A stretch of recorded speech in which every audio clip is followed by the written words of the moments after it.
de los óvulos porque la gestante, la madre. Perdón, se empezó a grabar y me entró un mensaje. Entonces decía, el aumento de la incidencia se da también porque el corrimiento de la edad de primeros embarazos de las gestantes hace que aparezcan más porque la relación con la edad es directa. La posibilidad de que haya una alteración cromosómica, lo que no quiere decir es que en los extremos más tempranos de la vida reproductiva también. Estas dos alteraciones tienen un alto riesgo de pérdida fetal, o sea, de aborto, y que ahí están las estadísticas, entre 70 y 80 por 85% y entre 50 y 65% para 18 y 13 respectivamente. ¿Cómo hacen? Vamos a ir recorriendo de qué manera se hace el diagnóstico prenatal y cada punto que vamos a ir viendo de esto es una intervención que puede hacer un médico. Y depende de la capacitación que tenga ese médico, de qué manera va a dejar el mensaje en los receptores. Entonces, vamos a empezar por la ecografía. Ultrasonografía es el nombre técnico de ecografía. Nosotros lo que vamos a buscar en la ecografía de la semana entre la 10 y la 13, la semana ideal para hacer esa ecografía en la semana 12, es la famosa translucencia nucal o pliegue nucal, como dice acá.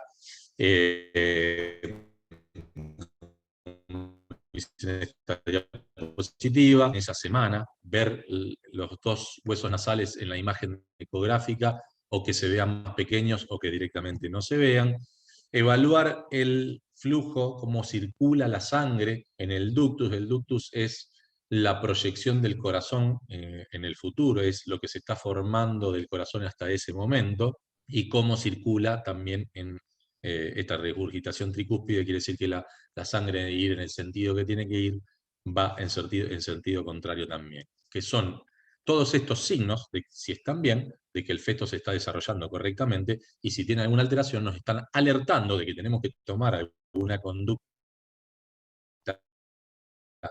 diagnóstica diferente para poder llegar a alguna conclusión. ¿Por qué se piensa en alteración cromosómica? Porque las alteraciones cromosómicas más frecuentes, 13, 18 y 21, están relacionadas con malformaciones del corazón y de otros órganos también. El aumento del espacio en el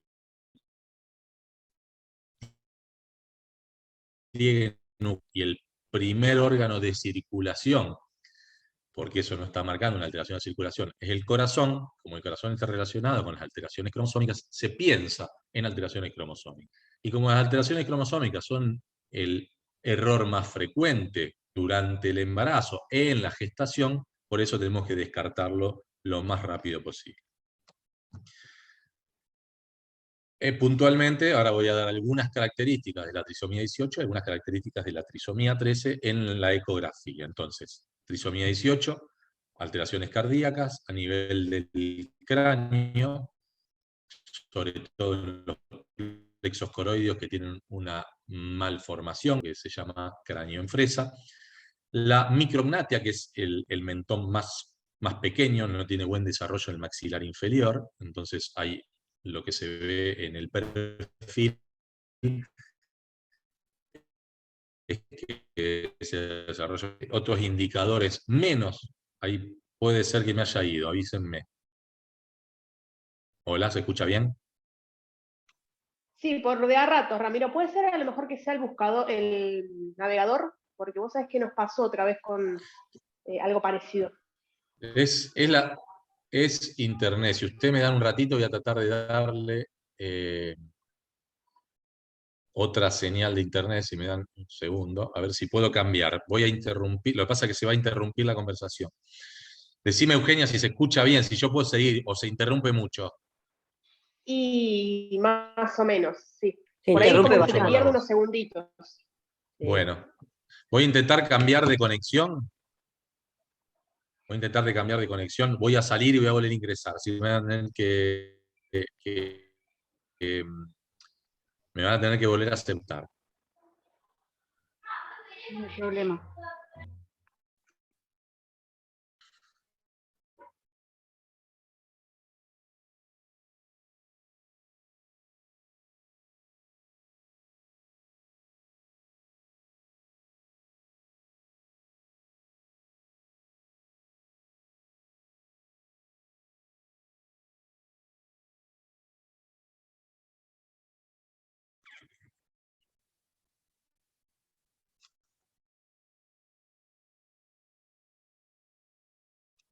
Yo estoy acá todavía. ¿Ustedes me Sí, escuchan? sí, sí, ahora sí. Ah, bueno, ahora se escucha bien.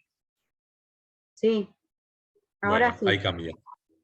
Bueno, no sé si se perdió en alguna parte del hilo de la conversación. Estoy haciendo una introducción de algo que puede ser que conozcan, así que en la segunda parte de la charla es lo más importante, lo que quiero que quede. Entonces, bueno, esto, las ecografías de la trisomía 18, y me faltaba hablar del retardo de crecimiento, polidramios, cómo está la posición de las manos, que la mano en garra es muy importante, la posición de los pies, que pueden leerlo como piebot o pie equinovaro, que son los nombres que se le dan, la hernia diafragmática, onfalocele, que es el estómago herniado, y a nivel de los riñones se encontraron una hidronefrosis, o sea que los riñones, en lugar de tener todos los conductos, tienen más líquido de lo que tendrían que tener. La trisomía 13, o sea, en la trisomía 18 lo más importante es las alteraciones cardíacas, y para nosotros es muy importante las manos y el pie. En la ecografía de la trisomía 13, lo más importante es lo que se ve a nivel craneal, la holoprosencefalia, porque hay un error a nivel de lo que se llama línea media, y no está bien dividido, y podemos ver diferentes malformaciones, como esto que se llama acá ciclopía, o sea que hay un solo ojo en lugar de dos, la forma Estás de compartiendo pantalla, ¿eh? ¿No estoy compartiendo? No. La cerré, bueno, ahí voy. Igual iba diciendo lo que dice las diapositivas, no se perdieron nada. Un segundo. Qué lío con lo de las conexiones.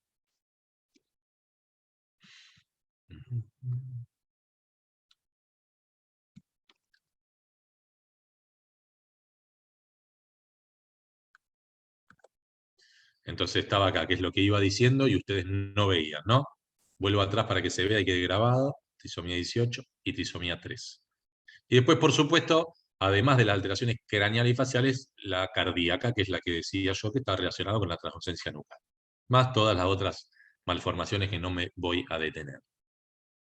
Lo otro que listaba anteriormente son los marcadores bioquímicos y el test combinado, screening del primer trimestre, tiene varios nombres. Triple test, son nombres diferentes que son, además de la ecografía, los marcadores bioquímicos, que son estas hormonas, que son la fracción libre de la beta. La beta es la hormona que se mide para saber si se dio o no se dio el embarazo, y esta proteína, que es una proteína que producen el feto y la placenta. Entonces estas dos hormonas que están producidas por placenta y feto, nos marcan si el feto está sufriendo algo o no. En el caso de trisomía 13 y 18, ambas tienen que estar disminuidas. Otra forma de hacer diagnóstico prenatal, no diagnóstico, en realidad el diagnóstico con la punción, que son los métodos posteriores que voy a explicar, pero sí llegar a tener información, es con el método más moderno, que es la de extracción de feto, ADN fetal, que está circulando en la sangre de la gestante. En ese caso lo que se hace es medir la cantidad de información que hay en cada cromosoma, y si encontramos que hay información excedente, vamos a decir que hay una trisomía. Y por último, el método que sigue siendo diagnóstico, que en sí para tener información certera es uno de los primeros que ha aparecido, que es hacer la punción, obtener o líquido amniótico o una porción de la placenta que se llama vellosidad corial. Eso lo analizamos en el laboratorio, se hace el mismo estudio que sería el cariotipo que hacemos en sangre para conocer la información de las personas ya nacidas, pero lo hacemos sobre el feto. ¿Cómo se hace el diagnóstico postnatal? Inicialmente, si no tuvimos un diagnóstico prenatal, vamos a empezar a dudarlo por las características físicas. ¿En qué casos en los cuales las características prenatales ecográficas no habían sido tan marcadas, porque el embarazo no había sido controlado, o porque se hizo en algún lugar donde no había experiencia como para hacer diagnóstico prenatal? Entonces, las características físicas, que son aquellas que estaban listadas en la ecografía, también las vamos a ver. Características faciales, de miembros, del tórax, y posteriormente empezar con los estudios de laboratorios e imágenes para ver cómo están formados cada órgano, desde la cabeza hasta los pies. Y en ese caso, que haya dudas, ya sea por las características físicas y por los estudios, pedir el análisis genético que sería el cariotipo en este caso, para confirmar la duda diagnóstica, que muchas veces no es tan duda porque ya clínicamente nos podemos dar cuenta. Y ahora vamos al tema de la comunicación. Una vez que tenemos esa información los médicos para transmitirle a los pacientes, es cuando empezamos a pensar en de qué manera nosotros tenemos que contener con la información, porque estamos dando una información que nadie está preparado para dar. Entonces aparece esta definición de asesoramiento genético, que la definición en inglés es de consejo genético, y realmente la traducción debería ser esta, porque nadie da un consejo, sino lo que hacemos es transmitir de la mejor manera, y la mejor manera es la más clara, la más completa, la que dé la mayor posibilidad a quien va a recibir la información de tomar decisiones, de entender lo que se le informó y poder tomar decisiones, porque las decisiones de lo que pase hacia adelante es conjunta, pero principalmente es en este caso de los padres, pero siempre para nosotros de los pacientes. Entonces nosotros tenemos que ser muy claros, entender el receptor qué información es capaz de recibir, y que si no no pudo procesar o no fue suficiente, volver a comunicar y seguir comunicando hasta que eso pueda ser claro. Lo que tiene que hacer el asesor es ser totalmente imparcial, no dar esa información con su visión de la situación. Pasa muy frecuentemente que los médicos transmiten la información con la negatividad de la carga personal de haberse enterado de una información no deseada. Y eso es muy complejo porque el paciente recibe esa información y no está preparado para reaccionar. Entonces el médico tiene que ser totalmente imparcial, ser muy claro en la información que da, pero ser imparcial, porque es el que está dando apoyo a quien va a recibir la información. Y a partir de ahí, acompañar en la decisión. Y vamos a ser claros en qué decisiones tomar, y me voy a detener acá, y después seguimos adelante con asesoramiento. Las decisiones prenatales, ¿cuáles pueden ser? Seguir adelante conociendo el curso natural de un embarazo que tiene una información no deseada, como por ejemplo que se está cursando una trisomía 13, una trisomía 18 o otra alteración cromosómica, o interrumpir el embarazo. Eso hay que plantearlo en ese momento y hacer entender cuáles son las consecuencias de una y cuáles son las consecuencias del otro. Si el que está comunicando se pone en el lugar de ser el que va a tener que decidir, seguramente va a influir mucho en la decisión del paciente. Eso no se tiene que hacer. Y hay que respetar permanentemente la decisión del paciente. Y la decisión del paciente ya parte en querer saber o no querer saber. Porque muchas veces el paciente nos puede decir, bueno, yo con esto es suficiente, no quiero tener más conocimiento. Y nosotros tenemos que interrumpir la comunicación inmediatamente, porque no somos quienes para imponer una decisión. Así como tampoco somos quienes vamos a decir cómo seguir el camino, a pesar de que los protocolos médicos están. Es mucho más humano respetar la decisión de quien está del otro lado, que seguramente puede cambiar a una decisión que tenía previa a partir de que nosotros le informamos, pero es la que va a tomar esa persona. Entonces, ¿qué vamos a tener que transmitir? Ventajas, riesgos, según lo que vamos a hacer para continuar adelante con el diagnóstico, para confirmar un diagnóstico, ventajas y riesgos sobre las consecuencias que puedan tener ese resultado y los tratamientos que se deciden hacer. Y ya empezar a comunicar la causa, para que se entienda que esto que pasa con las alteraciones cromosómicas no está relacionado con ninguna decisión que haya tomado el paciente, la gestante o la pareja, nada que haya hecho con tóxicos, con algo que haya hecho de su vida. Esto es inicialmente la inmensa mayoría azaroso. Es azaroso a pesar de que pueda ser en un porcentaje muy pequeño, de un 4% de los casos, que pueda ser heredado, pero que si no se conoce nadie podía tomar la decisión previa, y eso va a ser lo que haya que estudiar después. Y entender lo que puede pasar en futuras gestaciones. ¿Para qué? Ahí se puede haber perdido un poco de nuevo. Alguien que me cuente.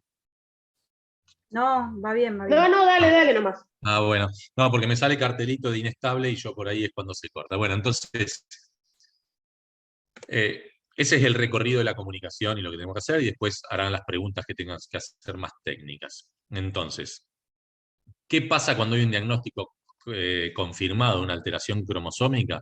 Seguramente se genera una situación de crisis, que depende de quién maneje la comunicación y quién reciba la la comunicación, esa crisis va a tener una característica distinta, siempre en cada caso, pero de cualquier manera lo que hay es un cambio de las expectativas. Todos deseamos que lo que está sucediendo vaya por el carril esperado.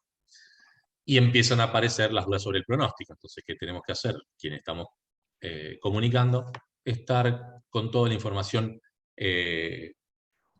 necesaria para que no queden dudas. Esa es lo más importante. Que se plantea lo que les dije antes, decisión de interrumpir el embarazo, continuar el embarazo, y se generan las dudas de la decisión. Entonces, ¿quiénes están preparados y se aconseja que acompañen a quienes están en una situación como esta, de recibir una noticia inesperada, ya sea prenatal o postnatal, por eso pongo en este caso perinatal? Los profesionales que van a intervenir, ya sean los médicos, enfermeras, kinesiólogos, todos quienes están relacionados con la salud, padres que ya hayan pasado por esa situación, que después esos padres generan, quienes nos están nucleando hoy, grupos de apoyo, asociaciones de padres. No, Entonces, ¿quién habla? Hola. Elena. No, que estoy llamando al sector Sheffield, pero nuestro. Está entrando una comunicación, bueno. Entonces, una vez que, al menos en lo personal, y soy autorreferencial porque cada uno se maneja a su manera después en consultorio, una vez que se transmitió la información, se dio todo lo que el profesional tiene para transmitir, lo primero que se aconseja es entrar en contacto con quienes han pasado por una situación parecida. Parecida porque no todas son iguales, situaciones que pueden tener muchas coincidencias, pero no todas. Bueno, y eso es lo que hay que promover, que se encuentren, está sonando el teléfono, que se encuentren con padres que han pasado por lo mismo, y después no solamente con padres que pueden ser gente cercana, sino con estas asociaciones y grupos de apoyo. Porque, como digo siempre, quienes han vivido esta experiencia terminan teniendo mucho más conocimiento que los médicos que estamos interviniendo, sin duda, porque la experiencia que da tenerlo en casa 24 horas al día no es la misma que podemos tener nosotros en un consultorio y habiéndolo estudiado en los pacientes que tenemos y en la bibliografía. Después, por supuesto, que no solamente lo general, sino lo personalizado es muy importante. Entonces, ¿qué pasa? Se fue obteniendo información de quienes han pasado por esto, y las conclusiones que se van sacando es que las experiencias que son positivas son las que pasan por estos ítems. Estar cerca sin atosigar, o sea, pasar la información, pero sin dar más información de la que se necesita ni la que la otra persona puede entender y requiere. Decir palabras que no, acá dice palabras sin aturdir, palabras que confundan, que queden en el aire, que generen situaciones de dudas y de preguntas más adelante, a pesar que dudas y preguntas van a surgir, pero que no sean dudas y preguntas que atormenten, que aturdan. Que el apoyo sea tranquilizador, que sea un apoyo positivo, porque seguramente el espectro de las situaciones que se pueden vivir son desde muy buenas hasta muy negativas, pero uno tiene que estar apoyando todas las posibilidades. Imparcialidad ante todo, no podemos poner nuestra postura, no podemos poner lo que decidiríamos nosotros en cada situación, sino hay que ser sin duda imparcial, y eso es lo que requieren quienes han vivido estas situaciones, y de ya humanidad, que eso no está en discusión, que se sea lo más humano posible en el acompañamiento. Y ahora, para ir cerrando, les voy a contar en qué situación está esta ley que les conté al principio. El grupo llamado Mamás Up, que son madres de chicos con trisomía 21, se juntaron para poder promover una ley a nivel nacional que genere la capacitación de los profesionales que van a ser quienes se encarguen de comunicar, para que se pueda hacer todo lo que yo vine contando en esta charla. Esta ley tiene como objetivos asegurar la contención de los pacientes, que esos pacientes se sientan acompañados, que se sientan contenidos, que el diagnóstico se pueda hacer lo más precoz posible, porque muchas veces hay muchos lugares que el diagnóstico se pospone porque las personas no están preparadas, los profesionales, y al no estar preparados para comunicar, dejan pasar el tiempo para que se lo comunique otro profesional que ellos piensan que puede estar preparado. Esta ley tiene que... Esta ley tiene como otro objetivo que la información sea objetiva, que no esté, que sea imparcial. Bueno, ahí volví. Que esa información se actualice, que quiere decir que quienes están invadas, que la misma ley genere que el Estado les proponga a los médicos intervinientes una capacitación, un control de esa capacitación con frecuencia, más fácil proponerle a los pacientes a los cuales le estamos transmitiendo esta información ese lugar, porque en ese lugar van a tener familiares y grupos de apoyo. De nuevo, bueno, promover la capacitación yo sin leer fui diciendo todo, promover la formación y capacitación de los profesionales, y sobre todo elaborar un protocolo, que ese protocolo después se difunda a todo el país, de qué manera se tiene que hacer la comunicación. ¿Cómo se fue haciendo esta ley? Lo que hicieron estas madres, primero es comunicarse entre un grupo de familias que tienen hijos con trisomía 21, y haciendo entrevistas, preguntando cómo había sido su propia experiencia. La inmensa mayoría tuvieron muy mala experiencia cuando recibieron la noticia. Y frente a esa experiencia, ¿qué habría mejorado de esa recopilación de datos? Se comunicaron con profesionales que estamos en la comunicación y nos consultaron de qué manera sienten ellos que sentimos nosotros que transmitimos la información y cómo debería ser esa información. Una vez que tuvieron esa información, empezaron a generar un documento en el cual se empezó a promover de qué manera sería el ideal de la comunicación para que las familias tengan contención, acompañamiento y que la comunicación sea humanizada. A partir de eso se generó una ley, se contactaron diferentes grupos de senadores, hubo varios grupos, ahora van a ver que lo que está avanzado nombra un par de senadores, pero en mi caso en particular trabajé en el grupo del senador Bañato, porque fue quien me contactó, al saber que estaban todas las corrientes políticas, fue mucho más fácil colaborar para no tener ningún compromiso en ese sentido, sino el compromiso con los pacientes.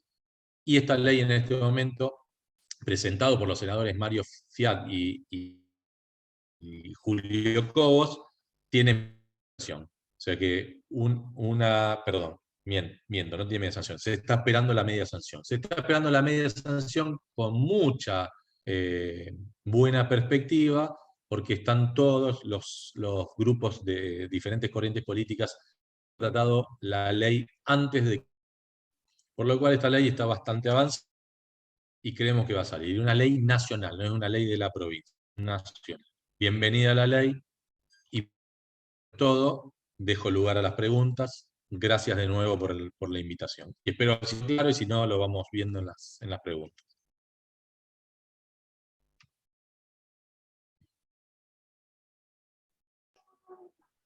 Bueno, ahí lo que han puesto, Rami, en las preguntas es si el acompañante terapéutico cumple la función de acompañamiento en estas situaciones.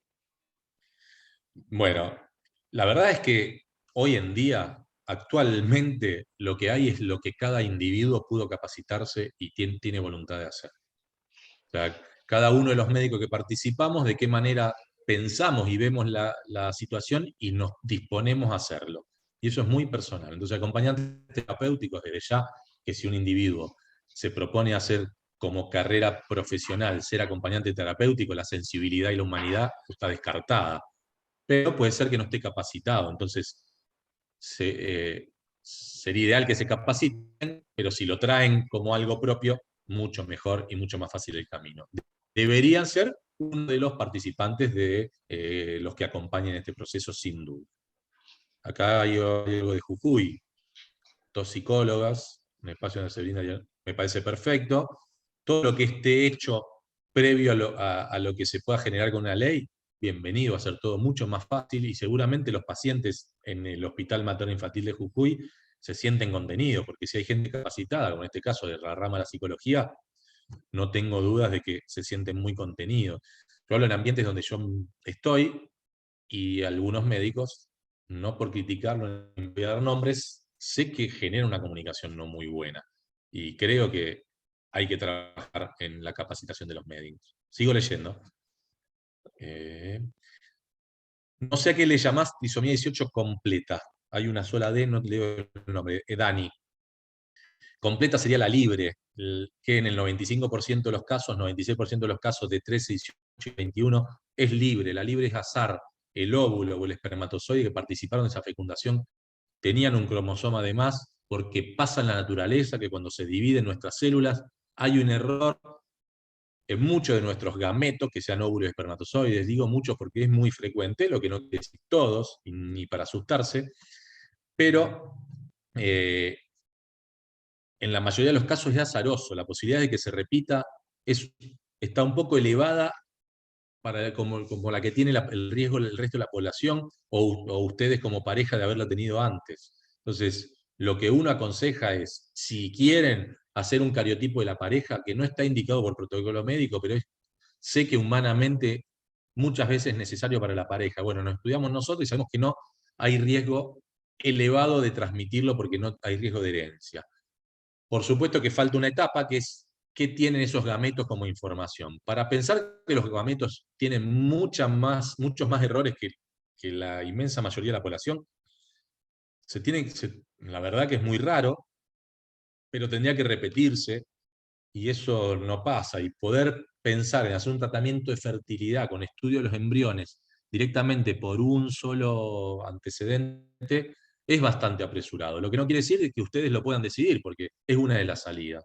¿Qué se plantea cuando pasa esto? El riesgo es bajo de que se repita, la posibilidad de conseguir un embarazo naturalmente siempre es mucho mayor que con un tratamiento de fertilidad. La única forma de tener un embarazo y no exponerse al riesgo y que hacer el diagnóstico en la semana 12 te exponga a la decisión de seguir adelante o interrumpir el embarazo, es haciendo un tratamiento, estudiando los embriones y seleccionando a aquellos que no tienen error cromosómico. Pero a mí me parece apresurado frente al primer evento.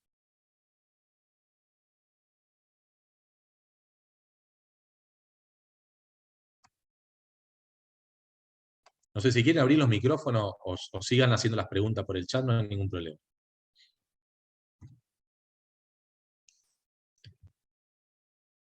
Euge y Andrea, si ustedes que Sí, acá por ahí estamos, acá estamos. No, digo, si ustedes Estaba... capaz que les quedó a mí me quedó alguna información que yo no di y a ustedes les parece que es importante que yo transmita, me cuentan y... Me gustaría hacerle una pregunta, ¿Cómo no? porque bueno, a veces me ha tocado acompañar acá en San Juan. Sí. ¿Cuál puede ser la incidencia de que en las TN no salga, por ejemplo, una trisomía 18, que Sí. tiene como, creo que en la trisomía 18 hay como marcadores por ahí que son quizás más Diferente. fáciles de ver en una TN? ¿Y por qué a veces no sale?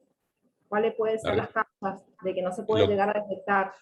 Lo que se está evaluando, que muchas veces esos casos, como vos decís, en el primer trimestre no hay manifestaciones como malformaciones físicas evidentes, y sí se empiezan a ver en ecografías posteriores. Lo que nos genera una situación complicada, porque en la ecografía de la semana 12 o 13 no se vieron y se empiezan a ver posteriormente. Y es más habitual de lo esperado, que en el screening no lo veamos. Lo extraño es que las hormonas no nos hayan avisado, que las hormonas no estén disminuidas y nos hayan avisado a pesar de que la ecografía esté bien. Que el screening se dé alterado con un riesgo aumentado de alguna de las dos trisomías.